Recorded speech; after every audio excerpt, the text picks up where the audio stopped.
Hey, this is Ben from Evanescence.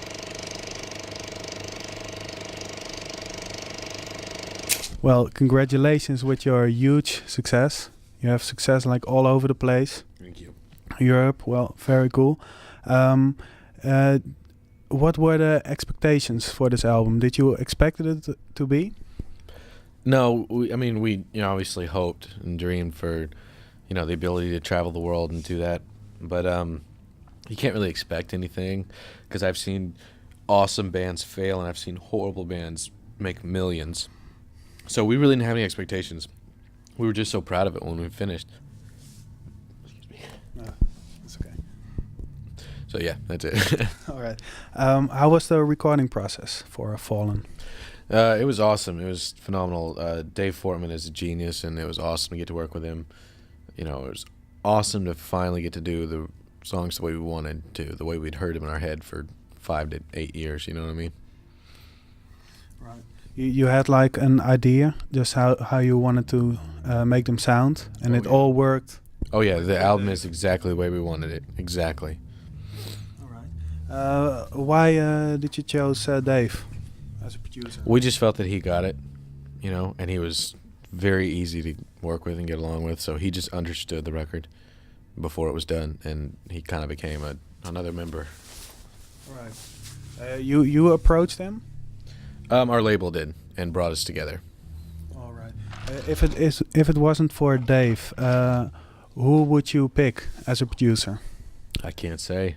Dave was the first one we found that we knew we could work with and make a great record with. So I couldn't tell you. All right. How many songs did you record for this album? I think we did like 13 or 14, and the ones that weren't on the record are being released as B-sides to singles. All right. So you're gonna put everything out? Eventually, yeah. All right. For your next album, you already have like songs finished? No, not finished. Working on ideas. Ideas. Is it gonna be like the same thing, same style? It'll still sound like Evanescence, but we're going to take it to a whole new level. Can you explain that? It's just gonna, we've grown. It's been 2 years. We've grown, and it's been way even longer for some of these songs. So it's like we've grown since then. We're different people. We've been through different experiences. It's just going to be, I've got a whole new lust for what I do. So the music's probably going to be a lot more intense, but we'll just see. We'll see what comes out. All right. Your bio says that you write the songs with Amy. Mm-hmm.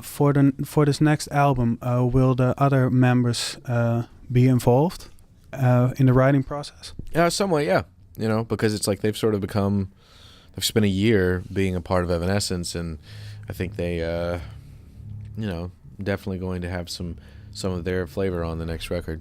It's, only right. They've become a part of the band. All right.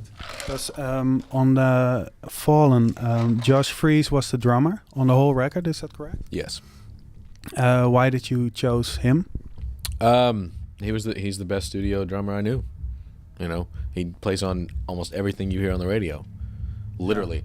So Rocky wasn't a full-time part of the band at that point, and the producer had worked with him before, so it's a logical thing. But like any studio drummer, it's going to be great and flawless playing, but it's going to be somewhat generic and not tailored to the song. Now on the next record we'll have Rocky, who's he knows the sound of Evanescence and has made it his own, and the songs, the drums, all the little parts are going to be way more intricate on the next record. All right. Rocky was involved before you started recording?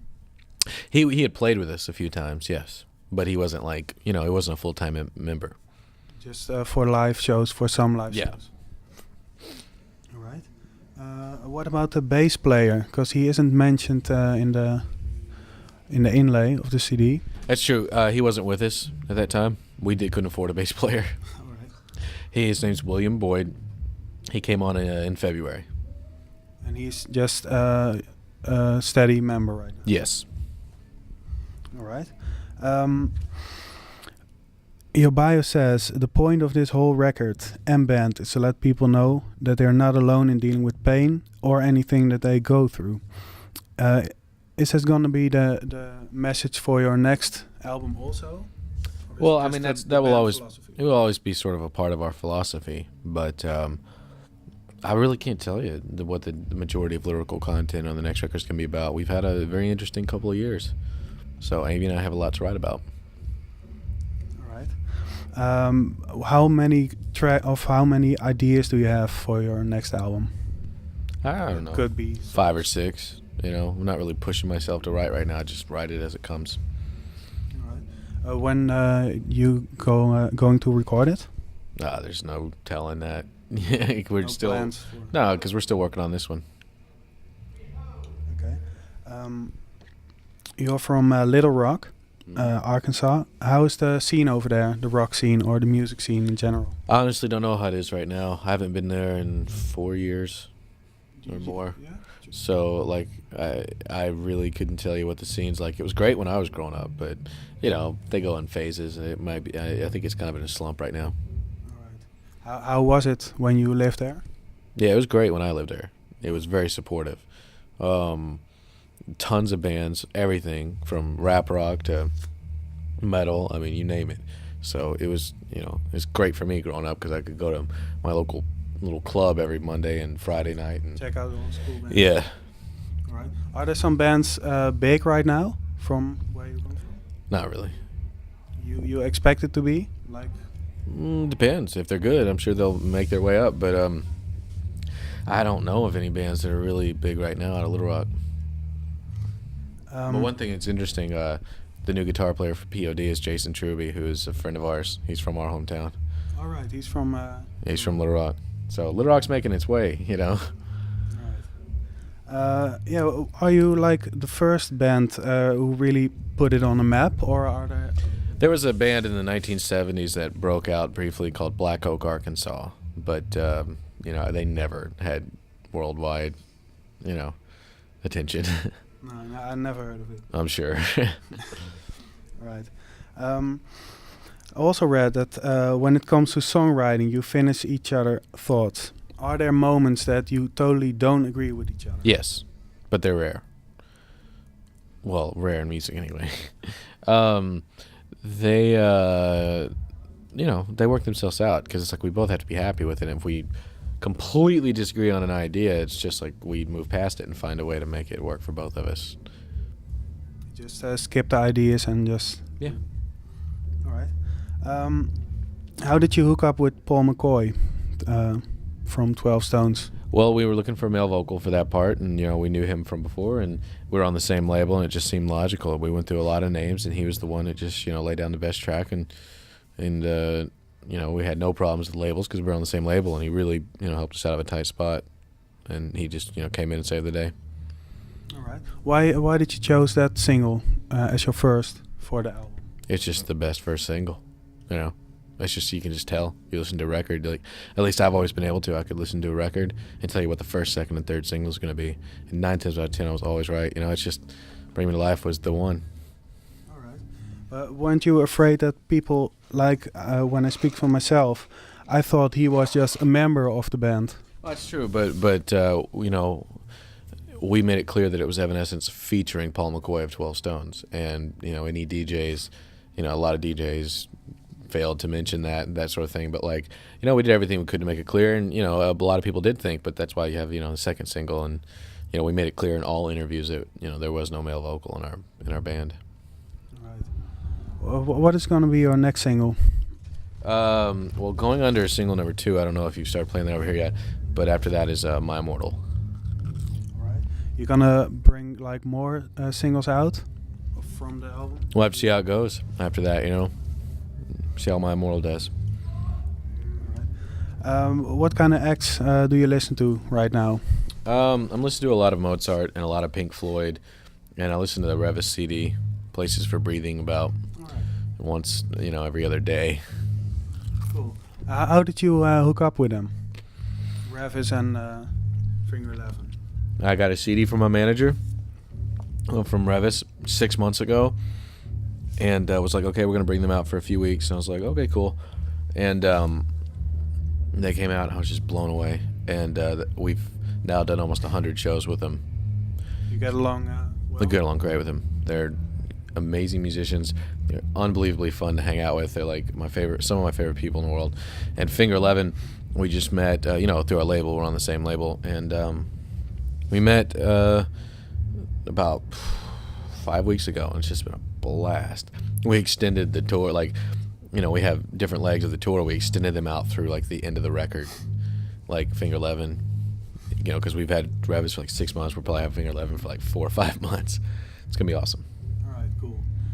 What are the next plans after this tour with those two bands? The European tour ends on I think the 11th of November, and then we start a new one in America, like 4 days later, something like that. And we're doing a couple of award shows, the American Music Awards and Billboard Music Awards.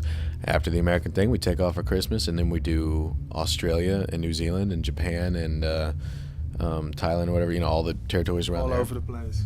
And then we are gonna break, and we'll see where it goes after that. All right. Because after that, we're gonna need a break. We will have been on the road for 13 months. Yeah, I guess it would be very hard. You get enough sleep? No, I love what I do, but eventually you gotta go take a month to have a normal life and be at home, and not have people bring you McDonald's in the middle of interviews. But you know what I mean? It's as much as you love it. It's like every once in a while you get tired, and the road is hard to be healthy on. It's hard to eat healthy. I guess.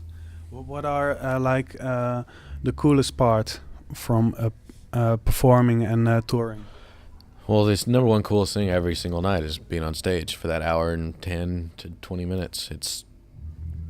That is the number one coolest thing. Second coolest thing is, no one expects anything of me except to, be in a band and run this band. You know what I mean?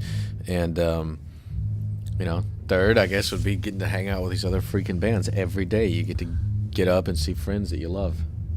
Party like every day. Well, it is like a party, but not like, getting hammered and loud music. It's just like, it's a party because it's your friends. We're all having fun. We're all here to put on a show. So yeah, it's great. And everybody gets McDonald's food. Yeah, and I get McDonald's whenever I want. Yeah, that would be great also. The bio says you are, as a band, influenced by Björk, Danny Elfman and Tori Amos. What are your personal influences?